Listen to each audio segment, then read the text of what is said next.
wenyewe na wako na sisi tunasema hivi kwa sababu tumekuwa na migogoro baina ya UDA na ODM kwa watu wengine, baadhi ya wenye walichaguliwa na chama cha ODM na wengine walichaguliwa na chama cha UDA. Sasa nawaambia hivi, tunataka ODM izoe viti zaidi hasa katika hii city, capital city ya Nairobi. Na inaweza kuwa aje kwa hizi maeneo bunge 17 tuweze kuchukua zote. Hiyo ODM ichukue 15 pale penye ODM ilikuwa strong, alafu UDA ichukue 2 constituency 2 pale penye UDA ilikuwa strong. Tunaweza fanya hivyo. William Ruto, kwa sababu sisi tunakuunga mkono. Hii Nairobi uwe mwenyewe unajua.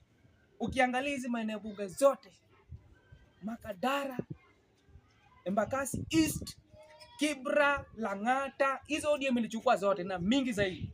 Tuweze kubalance. Usiangalie tupange huko ODM itakuwa wingi, huku UDA itakuwa kidogo. Hii Nairobi unalewa vizuri sana Lang'ata kulingana na jamii. Sasa tuachie tu hizo 15, uchukue hizo 2, hizi tuweke kumarisha. Tukiangalia cost, tuko na kaunti 6.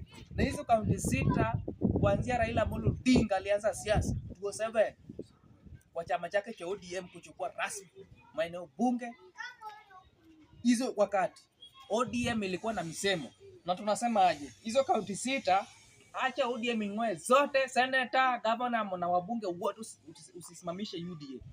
Sasa peleka UDA Rift Valley, peleka UDA Mount Kenya, kwa sababu hata kama imewaka moto hapo ni wewe uling'oa viti. Ng'ang'ania, usiogope. Mtu mwenye anakuambia huwezi chukua Kiambu, peleka tu kata ishindwe, lakini tutakuwa na wewe.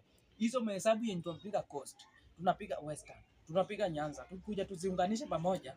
Hata kama umerudia pale, itakupea kazi rahisi ya kuwa na wabunge na kuwa na watu ambao wanapunga mkono katika serikali yako. Mtu asikudanganye, hadi kuchukue watu upeleke huko Nyanza, upeleke coast, watu wa chama cha UDA chama chako. Tuko kitu kimoja, na kama tuko kitu kimoja lazima tuelewane. Kama ni Rift Valley, tuko na kaunti zingine zenye ODM ilichukua hapa awali, itakuwa kama bali itakuwa under ODM. Kaunti kama Narok, kaunti kama Kajiado, kaunti kama Turkana, kaunti kama Isiolo na zingine zote. Sisi kama watu wa ODM, wafuasi wa ODM, hatuwezi ruhusu Oburu Oginga na watu wake wachukue mtu mgombea wa chama cha ODM wapeleka simame Kericho na wasiingishwe na simamishe Bomet. Hatuwezi kubali, kwa sababu hiyo tutaribu kura ya William Ruto na tutaribu kura ya wabunge na upinzani chukue.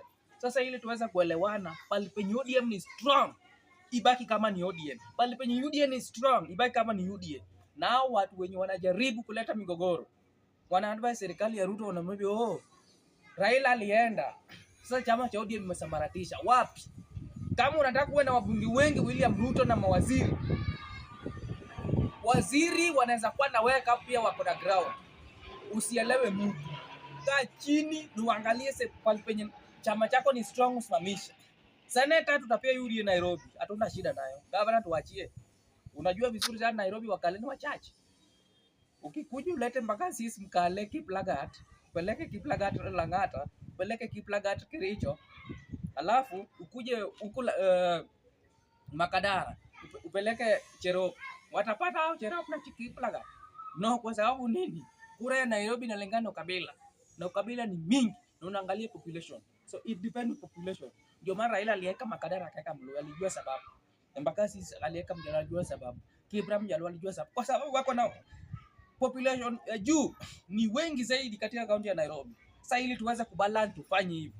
Na kaunti zingine tufanye hivyo ili tuweze kumarika. Na ukifanya hivyo William Ruto utazaa kura mingi, utakuwa na wabunge na pia kura cha urais utapata. Kama utaenda hivyo ati baada kudanganye, Kidera kudanganye ati upeleke South Nyanza, upeleke UDA simame governor, UDA simame senator, alafu chama cha ODM simaratika. Chama chako litasambaratika na watachoma. Kuwe na imara na kuwe na watu pamoja na muelewano. Kama ni ODM ni strong, ibaki kwa ODM. Kama ni UDA ni strong, ibaki kwa UDA. Hakuna mtu mwenye atapinga. Ukipeleka UDA huko Mombasa, achukue viti zote na cause, tutajua na sisi wafuasi wako na watu wengine kwa ujumla watajua wewe ni msaliti na wewe hutaki chama cha ODM. Watafanya nini? Wataungana, watu watahama wote waende kupinzani, na hii itakuwa mbaya, nitasambaratisha serikali yako na maandamano itakuwa kila mahali na sababu. Asanteni sana.